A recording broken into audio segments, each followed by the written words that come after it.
ಹಾಲುಮತ ಧರ್ಮದ ಪವಿತ್ರ ಕ್ಷೇತ್ರ ಉಲಿಜಂತಿಗೆ ತಮ್ಮೆಲ್ಲರಿಗೂ ಸ್ವಾಗತ ಸುಸ್ವಾಗತ.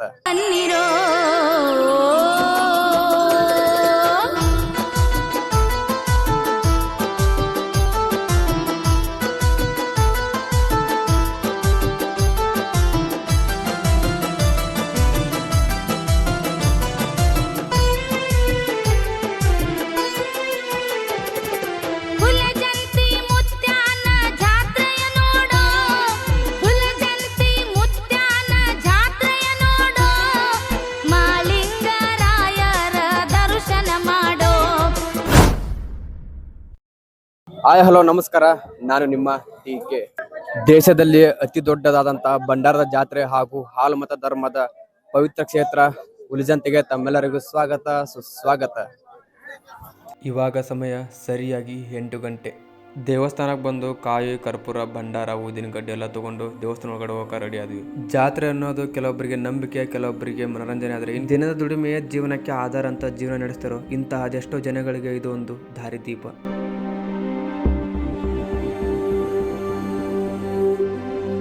ಸ್ನೇಹಿತರೆ, ನಾವಿವಾಗ ಹಂಗ ಮಾಡ್ಕೊಂಡು ಮಾಳಿಂಗರಾಯರ ದೇವಸ್ಥಾನ ಮುಂದ್ಗಡೆ ಇದ್ವಿ. ಸೊ ನೀವು ನೋಡ್ತಾ ಇದ್ರಲ್ಲ, ಇದು ನೋಡಿ ಮಾಳಿಂಗರಾಯರ ದೇವಸ್ಥಾನ. ಒಳಗಡೆ ಹೋಗೋಣ.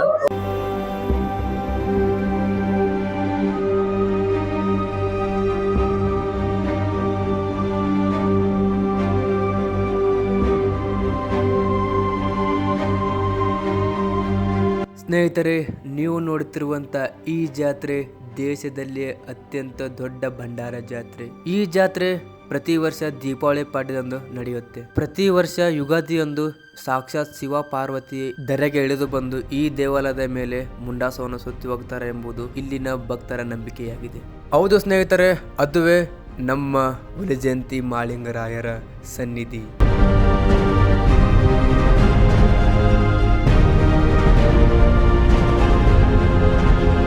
ಈ ಸುಕ್ಷೇತ್ರ ಇರೋದು ಮಹಾರಾಷ್ಟ್ರ ರಾಜ್ಯದ ಸೊಲ್ಲಾಪುರ ಜಿಲ್ಲೆಯಲ್ಲಿರುವಂತಹ ಉಲಿಜಂತಿ ಎಂಬ ಕ್ಷೇತ್ರ. ದೇವಾಲಯ ಮಹಾರಾಷ್ಟ್ರ ರಾಜ್ಯದಲ್ಲಿ ಇದ್ರೂ ಕೂಡ ಇಲ್ಲಿ ಬರುವಂತ ಬಹುತೇಕ ಭಕ್ತರು ನಮ್ಮ ಕರ್ನಾಟಕದವರೇ. ಅದರಲ್ಲಿಯೂ ಕುರುಬ ಸಮುದಾಯದವರು ಹೆಚ್ಚಾಗಿ ಈ ದೇವಾಲಯಕ್ಕೆ ಭೇಟಿ ನೀಡ್ತಾರೆ.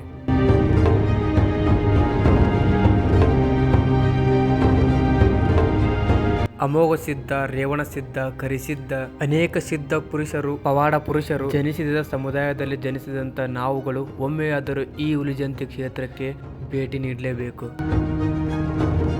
ಸ್ನೇಹಿತರೆ, ನೀವೇನಾದರೂ ಉಲಿಜಂತಿ ಮಾಳಿಂಗರಾಯರ ದೇವಸ್ಥಾನಕ್ಕೆ ಹೋಗಿದ್ರೆ ಮತ್ತು ಇನ್ನು ಮುಂದೆ ಹೋಗ್ಬೇಕಂತ ಅನ್ಕೊಂಡಿದ್ರೆ ಆ ದೇವಸ್ಥಾನದ ಪಕ್ಕದಲ್ಲಿ ನಿಮ್ಗೆ ಕೆಲವೊಂದಿಷ್ಟು ಗೋಪುರಗಳು, ದೇವಸ್ಥಾನಗಳು ನೋಡ್ಲಿಕ್ಕೆ ಸಿಗ್ತಾವು.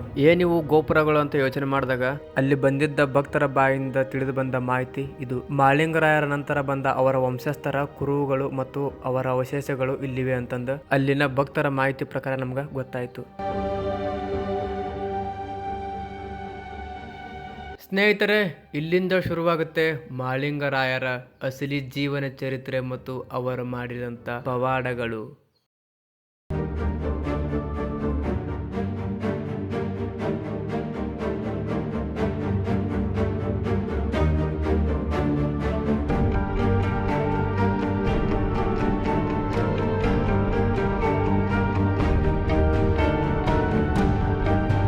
ಇಂದಿಗೂ ಕೂಡ ಕಲಿಯುಗದಲ್ಲಿ ಸಾಕ್ಷಾತ್ ಶಿವ ಪಾರ್ವತಿ ಪ್ರತ್ಯಕ್ಷವಾಗಿ ಭಕ್ತರಿಗೆ ಆಶೀರ್ವಾದ ಮಾಡಿ ಹೋಗ್ತಾರಂತೆ.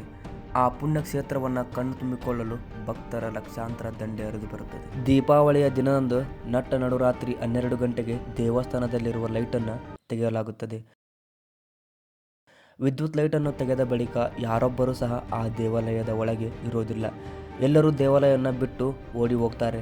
ಅಲ್ಲಿದ್ದ ಲೈಟನ್ನು ತೆಗೆದ ಬಳಿಕ ಶಿವಪಾರ್ವತಿ ಭೂಲೋಕಕ್ಕೆ ಬಂದು ಮಾಳಿಂಗರಾಯರ ದೇವಾಲಯಕ್ಕೆ ಮುಂಡಾಸನ್ನು ಸುತ್ತಿ ಹೋಗ್ತಾರೆ ಎಂಬುದು ಭಕ್ತರಲ್ಲಿ ನಂಬಿಕೆ ಇದೆ. ಆದ್ದರಿಂದಲೇ ಲೈಟ್ ತೆಗೆದ ಬಳಿಕ ಯಾವ ಭಕ್ತರು ಸಹ ಆ ದೇವಾಲಯದ ಒಳಗೆ ಇರೋದಿಲ್ಲ. ಇದನ್ನು ಪರೀಕ್ಷಿಸಲು ಪ್ರಯತ್ನ ಪಟ್ಟ ಅದೆಷ್ಟೋ ಜನ ತಮ್ಮ ಕಣ್ಣುಗಳನ್ನು ಕಳೆದುಕೊಂಡಿದ್ದಾರಂತೆ. ಒಬ್ಬ ಯುವಕ ಆ ದೇವಾಲಯದಲ್ಲಿ ನಡೆಯುವ ಮುಂಡಾಸವನ್ನು ನೋಡಲೇಬೇಕು ಎಂದು ದೇವಾಲಯದ ಒಳಗೆ ಕುಳಿತುಕೊಂಡಿದ್ದರಂತೆ. ಬೆಳಗ್ಗೆದ್ದು ನೋಡಿದ ತಕ್ಷಣ ಆ ಯುವಕ ಕಂಡಿದ್ದು ಹೆಣವಾಗಿ.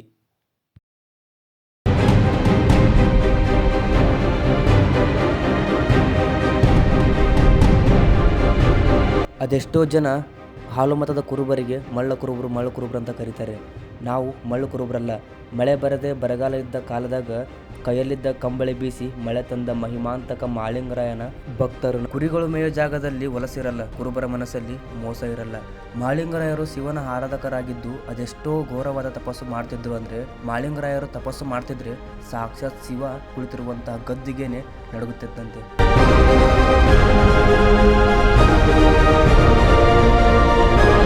ಒಂದು ದಿನ ಮಾಳಿಂಗರಾಯರನ್ನ ಪರೀಕ್ಷೆ ಮಾಡೋದಕ್ಕೆ ಸಾಕ್ಷಾತ್ ಶಿವನ ಭೂಲೋಕಕ್ಕೆ ಬಂದಿದ್ದರಂತೆ. ಕುರುಬನಾಗಿ ಕುರಿ ಕಾಯ್ತಿದ್ದಂತ ಮಾಳಿಂಗರಾಯರು ಒಂದು ಹಳ್ಳದಲ್ಲಿ ಕುರಿಗಳಿಗೆ ಹಟ್ಟಿಯನ್ನ ಬಡಿಯುತ್ತಿದ್ದರಂತೆ. ಮಾರುವೇಷದಲ್ಲಿ ಬಂದ ಶಿವ ಮಾಳಿಂಗರಾಯರನ್ನ ಕೇಳಿದ್ರಂತೆ, ನೀರು ಬರೋ ಹಳ್ಳದಲ್ಲಿ ಹಟ್ಟಿ ಆಗ್ತಿದೆಯಲ್ಲಪ್ಪ, ಮಳೆ ಬಂದ್ರೆ ಏನ್ ಮಾಡ್ತೀಯ ಅಂತ ಕೇಳಿದ್ರಂತೆ.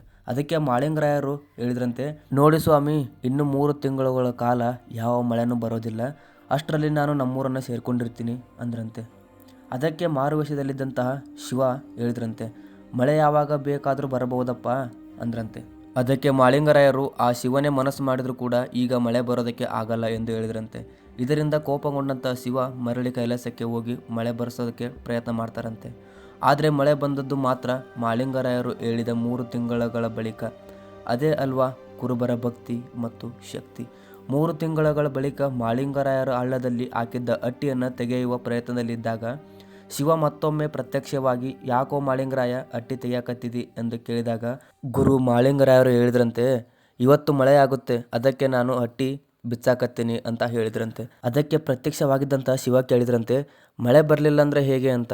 ಮಾಳಿಂಗರಾಯರು ಹೇಳಿದ್ರಂತೆ, ಇವತ್ತು ಮಳೆ ಬರಲಿಲ್ಲ ಅಂದ್ರೆ ನಮ್ಮ ಹಾಲುಮತ ಸಮಾಜ, ನಮ್ಮ ಕುರುಬ ಸಮಾಜವೇ ಇಲ್ಲ ಎನ್ನುವಂತಾಗಲಿ ಅಂತ ಹೇಳಿದ್ರಂತೆ. ಇದನ್ನು ಕೇಳಿದಂಥ ಪರಮಶಿವ ಮರಳಿ ಕೈಲಾಸಕ್ಕೆ ಹೋಗಿ ಮಳೆಯನ್ನು ತಡೆಯಲು ಪ್ರಯತ್ನ ಮಾಡ್ತಾರಂತೆ. ಆದರೆ ಸಮಯ ಕೈಮೀರಿ ಹೋಗಿದ್ದರಿಂದ ಸಾಕ್ಷಾತ್ ಶಿವನಿಂದಲೂ ಸಹ ಮಳೆಯನ್ನು ತಡೆಯಲಾಗಲಿಲ್ವಂತೆ.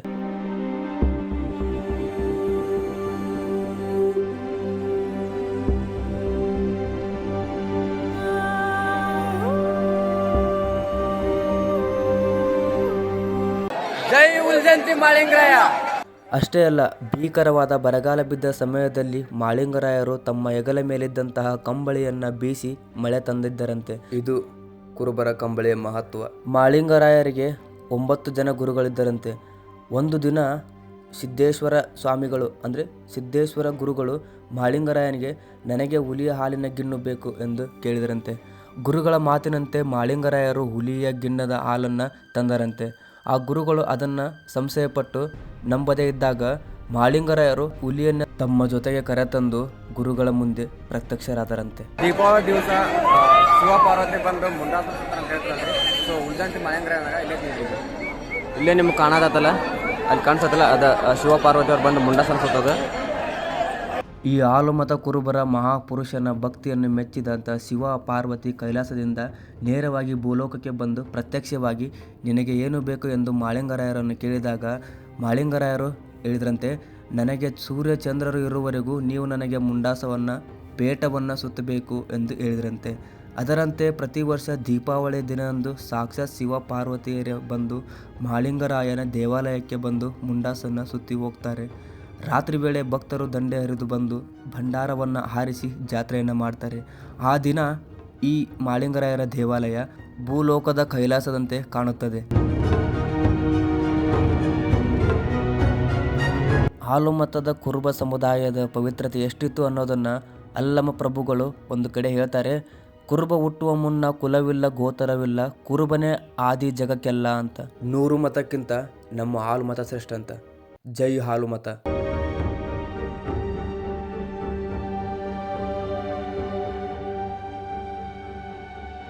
ಸ್ನೇಹಿತರೆ, ನಿಮಗೆ ತಿಳಿದಿರುವ ಹಾಗೆ ಮಹಾರಾಷ್ಟ್ರ ರಾಜ್ಯದಲ್ಲಿರುವಂಥ ಉಲ್ಜಂತಿ ಮಾಳಿಂಗರಾಯರ ದೇವಾಲಯವನ್ನು ಮತ್ತು ಅಲ್ಲಿ ನಡೆಯುವಂಥ ಜಾತ್ರೆಯನ್ನು ಭೂ ಕೈಲಾಸ ಅಂತ ಕರೀತಾರೆ.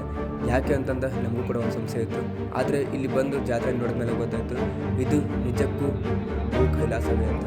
ಇಲ್ಲಿ ನಡೆಯುವಂಥ ಜಾತ್ರೆ ಮತ್ತು ಇಲ್ಲಿ ಬರುವಂಥ ಭಕ್ತರ ದಂಡು, ಹಾರಿಸುವಂಥ ಭಂಡಾರ, ಇರುವಂಥ ಭಕ್ತ, ನಿಜಕ್ಕೂ ಇದು ಭೂ ಕೈಲಾಸವೇ ಸರಿ.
ವಿಡಿಯೋ ಇಷ್ಟವಾದಲ್ಲಿ ಲೈಕ್ ಶೇರ್ ಸಬ್ಸ್ಕ್ರೈಬ್ ಮಾಡೋದನ್ನು ಮರಿಬೇಡಿ.